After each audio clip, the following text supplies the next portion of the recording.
what made you reach out to get some help for Baqar as well? What made me reach out? Mm, What made me reach out was the fact that I saw the potential. I saw the potential, but I knew that if he didn't get the right help at the right time, he'd just be another number in the system who'd go unnoticed. mm, mm, And um, as a mother, I had to be brutally honest with myself that is it worth the push and the shove? And yes, it is. And yes, absolutely. it was. For me, that's the biggest thing. That you have to be true to yourself and to your child. Um, don't don't make them out to be something they're not, or don't make them out to be something that they won't be able to achieve and put unnecessary pressures on them. And if you think that they've got the potential but they need that help, then fine. Mm, Then everybody deserves a push in the right direction. absolutely. And one of the other biggest things was owning it. Yeah, Realizing that there's an issue yeah. and that there's a problem and there are solutions out there. That was the biggest one for me, that no, we're not going to keep talking about it, we're going to do something about it now. Mm, mm. And has anybody noticed an improvement with Baqar's writing? Yes, yes. Teacher has. Hmm. At home we have his handwriting has come on. He wants to write. Hmm. He shows with great confidence now that he knows what he's talking about. Hmm. Like he's not a lost cause. Mm. Does that make sense? That makes perfect sense. You have the odd repetition in his sentence, but that's fine. That's what editing is all about.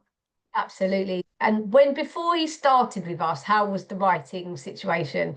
Um, there was a lot of hearsay going along with what people were saying, rather than knowing. He didn't know a structure. He didn't have a structure to follow. Mm, And even if it did, he needed a lot of guidance, and he didn't have that guidance orientated just for him. yeah, And yeah, that these makes things matter. With children with ADHD or any said needs, they need to be made to reach their milestones. You need to engineer these children. It's not just there like a normal neurotypical child. no, no, you need to just Yeah, there's diamonds in the yeah, rough. They're there. It's just you need to just polish yeah. them so they can Yes, exactly. Yeah, their true potential. exactly. And I often see I always see that potential in them, and I just want to just pull it out of them because I know it's Yes, there, and I just exactly. know they just need a different way of doing something to bring that potential out so that they can have that for Well, sure. this is what I learned with you, Abigail, that there is a different way. Mm, I yeah. didn't know that myself, being his mother, as sad as it is to admit. I didn't know. Mm.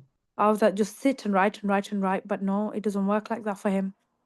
No, but I'm really just pleased with Yeah, how he's come on and just yeah. and how do you feel it's impacted family life at home now? Um, he's eager to do well. He's reading more. He's reading more books. Mhm. And we're reading more together. So we have a different independent reading book, and then we do nighttime reading more. So we're reading Boy at the moment by Roald Okay. Dahl, Mhm. and yeah, we're just enjoying it. Brilliant. Yeah. Oh, I'm glad. And and it's really nice actually to enjoy something together. Yes, it is. It is. Yeah. It doesn't seem like a chore, but Yeah. underneath, that's the whole aim that I'm getting through to them. Mm. Yeah, That absolutely. I'm realizing, yeah. Because I don't want it to be a chore. It should No, be joy. no. It should be something that's enjoyed rather than Yes, yeah. a chore. Reading is such a joy, especially with them. And when I'm reading to him, he picks up more. Mm. He can Yeah. visualize it more Yes. because it's not your eyes and your brain engaging, it's just your hearing that's engaging. Yeah. Yeah. And So then he's you're really, yeah, he loves being read to. I love being read to, even as an adult, to Yeah. be fair. So what do you feel has helped Baqar with our learning approach? I think the biggest thing is the scaffolding method Mm. and the constant repetition, that who, what, where, when. I've noticed that a lot. Mm. That's been the consistent pattern throughout all your lessons. Mm. And visually breaking down things into boxes, that's that's helped a lot. Mm. Yeah, because I think if you have ADHD and dyslexia, sometimes your mind's a bit scattered and you have all Yeah, these wonderful thoughts, but they're a bit kind of just, you need to all kind over of the place. catch Yeah, them and put them into place. And I yeah, think that helps them really capture the ideas that they have and then put it together. So yeah, I think that's really helpful. yeah. And then what's your been your experience like working with us as well? It's been wonderful. You've been very helpful, Abigail. You've been very friendly. You've just been there. You know, when you need somebody to be there, you've been there. You've checked up on him. You've always been available to get back to me on text message. That's been you know, knowing that I've got the background support, that was a lot of help for me as well. What would you say to any other parents that were looking for support for their children? You'll never know until you try, and it's not about you, it's about your child. You have to give them that opportunity if you can. And do you have a thing for anagrams and word puzzles and word searches? Because Baqar just bounces off them.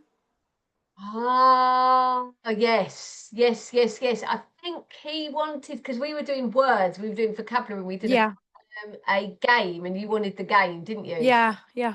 Yeah, I'm sure we can put that on for him. That's not a problem.